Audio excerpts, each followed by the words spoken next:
Hello students last lecture में हम लोग ने देखा था कि टीडीएस की एंट्री कैसे पास करेंगे। उसके अंदर हम लोग ने एक सैलरी का एग्जांपल लिया था।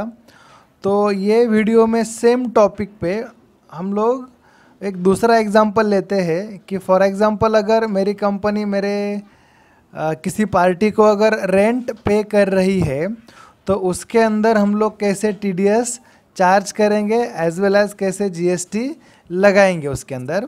तो दिस इज़ द एग्जांपल 2। इसके लिए कंपनी वही रहेगी, फीचर्स भी सेम है। एक बार आपको फीचर्स दिखा देता हूँ।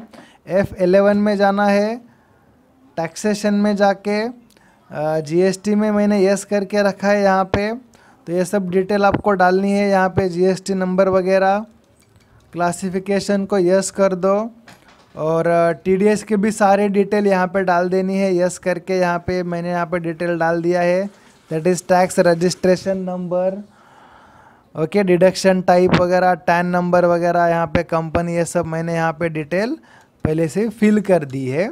अभी हम लोग देखेंगे कि रेंट पेड का जो एग्जांपल है उसके अंदर कैसे एंट्री आएगी।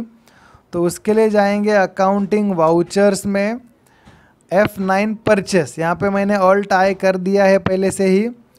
तो यहाँ पे बिल नंबर डालेंगे। समझो पार्टी का नाम है मेरा मिस्टर बी, तो ऑल्ट सी क्रिएट करेंगे, mister be under sundry creditors.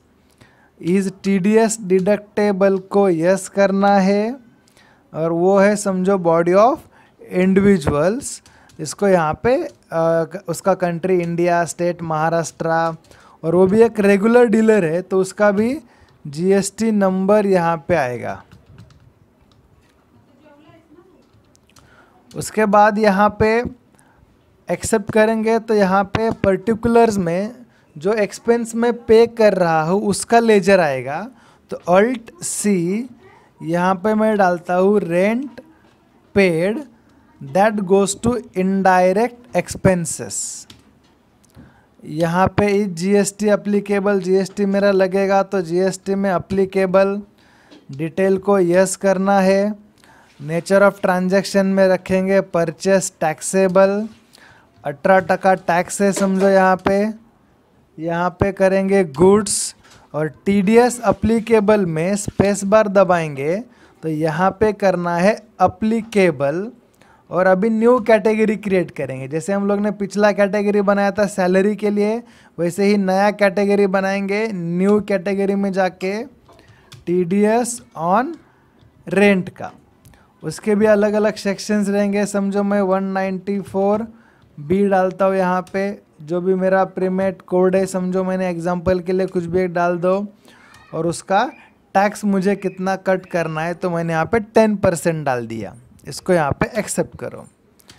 ये एक्सेप्ट करने के बाद यहाँ पे अमाउंट डालो कि कितना अमाउंट रेंट में उसको पे कर रहा हूँ, एंटर। और यहाँ पे उसका टीडीएस का लेजर बनेगा, again alt C TDS on rent, ये जाएगा ड्यूटीज़ एंड टैक्सेस में।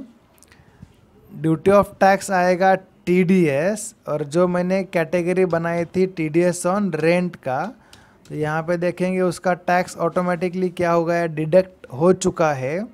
और इसके ऊपर इनपुट सीजीएसटी जो मैंने लेजर बनाए थे और इनपुट एसजीएसटी, तो यहाँ पे ये एंट्री को एक्सेप्ट करना है, एज इट इज़ उसको एक्सेप्ट करो। एक पेमेंट पार्टी का करेंगे बाय कैश या बाय बैंक जो है वो, टू मिस्टर बी 2,94,000, ये मेरा पार्टी का पेमेंट जाएगा अगेंस्ट रेफरेंसेस। और दूसरा पेमेंट करेंगे टीडीएस का, तो ऑल्ट एस यहाँ पे रखना है TDS, for example 1 April to 31 April, 1 अप्रैल डाल दो यहाँ पे। यहाँ पे जो भी मेरा सेक्शन था टीडीएस ऑन रेंट, और यहाँ पे कंपनी एंटर करेंगे तो यहाँ पे आपको रखना है टीडीएस ऑन रेंट, और जो मेरा रेंट का अमाउंट था 60 था, टीडीएस का अमाउंट था रेंट के ऊपर 60,000, वो यहाँ पे पेड कर देंगे। फिर उसको भी रिपोर्ट में चेक करेंगे डिडक्शन में आया कि नहीं। तो गो टू डिस्प्ले, यहाँ पे स्टैट्यूटरी रिपोर्ट, TDS रिपोर्ट में जाना है और ये 26Q के अंदर यहाँ पे वापस अनसर्टन ट्रांजैक्शन में दिखा रहा है, उसके अंदर एंटर करना है। फिर pan not available for party के अंदर जाना है और यहाँ पे कंपनी पार्टी का पैन नंबर डालना है।